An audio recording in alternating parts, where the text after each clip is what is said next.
think it's important to understand it doesn't matter who you cut off. You can cut off your mom, your dad, your whole family. You can cut off past friends. You can cut off past romantic partners that did you wrong.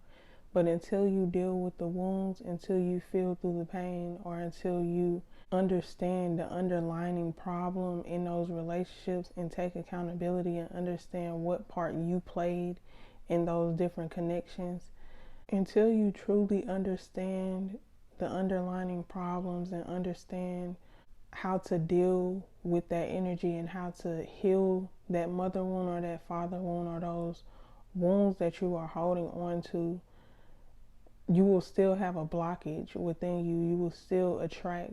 It may not be that specific person that you have in your life anymore. You may have cut them off, but until you actually deal with the wound, until you actually take accountability, until you actually learn how to nurture your emotions, until you actually learn how to connect with yourself and connect with those wounds, you will still continue to attract different people with those same energies, or you will still continue to hold on and harbor that resentment or harbor that hurt or harbor that sadness that will come out in some other area of your life. It doesn't even have to be in a connection with another person. It can be in your connection with your money or a connection with just you yourself. So I think it's important to understand, yes, you should cut those people off.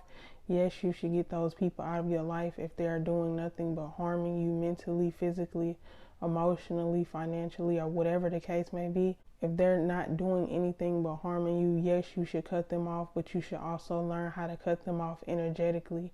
You should also learn how to release the resentment and the hurt and the sadness and whatever you are holding on to that is blocking you from truly loving yourself or truly accepting love from yourself or other people. So I think it's important to understand that when it comes to cutting people off, it's important to understand how to also release their energy.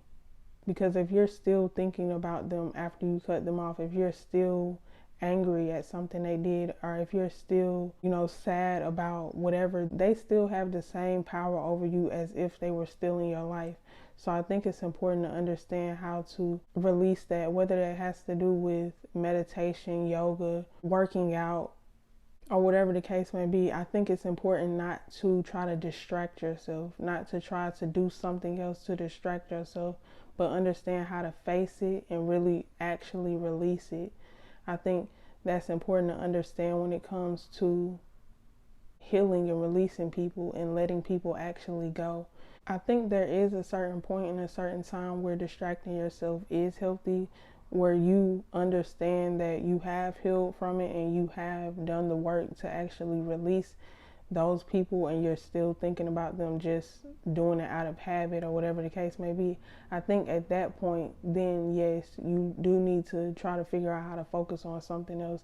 But I think when it comes to actually feeling through the pain and releasing it, I think the only point in life where you should be focusing on your past is when you're healing and doing the work to really release and feel through those emotions of pain and sorrow or grief or resentment or whatever the case may be. I think that's the only point in time where you really just need to focus in any capacity on your past when you're trying to release it.